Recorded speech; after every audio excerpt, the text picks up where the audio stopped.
Hi, it's me, Peggy again. This is Pest Post number 6. You'll find this one different. At one time in the early 80s,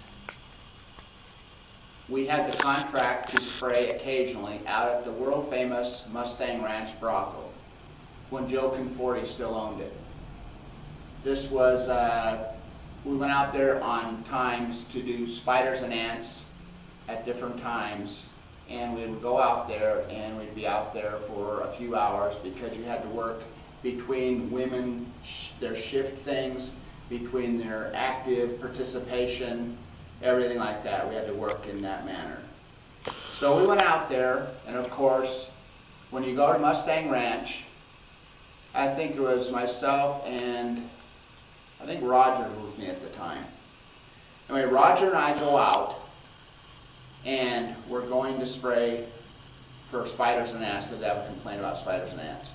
Well, at that time, the new Mustang Ranch had just opened, and it was like a wheel effect. They had different hallways around. It was like a wheel. So many wheels were unavailable, and so many wheels were okay that we could spray because the women were working one wheel or the other one, and there was 4 or 5 spokes on a wheel is what it actually was. So we buzz our way in. You buzz your way in. They open the door. And then you walk in the door, and all these women are lined up for you, like you see in the HBO show Bunny Ranch now that's on.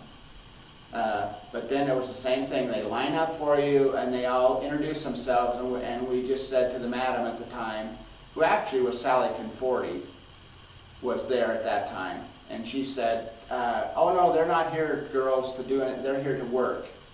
And so the girls all just kind of, oh, okay, so then they kind of dispersed, no big deal.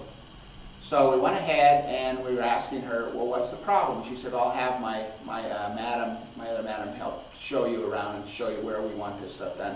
We're having a lot of spiders, a lot of ants and things like that. I said, no problem. So we got our equipment, we brought our equipment in with us, picked it up, and the lady proceeded to take us down a couple of the spokes of this particular wheel where the rooms were. Sprayed for ants, sprayed for spiders. A couple of women were still in their rooms, very nice. They were nice girls and stuff, but they were obviously ready for action, so to speak. They were, in their bras and panties and, negligees or whatever. So we're spraying, and we did probably about 10 or 15 of the rooms, no problem.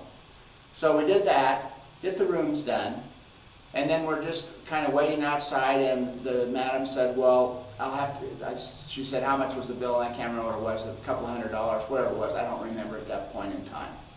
So we went ahead and she said, well, would you like something to drink? And we said, well, no. She said, would you like something to eat? And we said, well, maybe, whatever.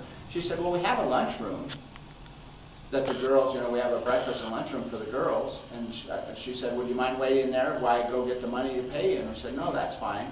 So we came back out from the spoke of the actual ranch, and there's a bar there, and we went into the bar, and she said, well, would you mind waiting in the cafeteria? I said, no, that's fine. So we went and waited in the cafeteria. No big deal. So we're sitting there, and all the girls that weren't on shift are sitting there and eating just regular, but they're all in negligees. Their breasts are hanging out. They're just basically leaving nothing to the imagination. And Roger and I are just sitting there like, oh my God, what have we gotten ourselves into? So all of a sudden, this one prostitute comes up and she goes, is that you? And I looked at her and I said, oh my God, Marilyn, is that you? She goes, yes. Hi, how you been? I said, oh, very good, thank you. You work out here? I didn't, what's going on? She said, oh yeah, I've worked out here for a long time. She said, it was better for me to work out here and get paid than to go work in the casinos and have guys hitting on you all the time with no getting any money out of it. So she said, I've worked out here now for months. It was a girl I went to high school with and I knew from a childhood. How do you figure that?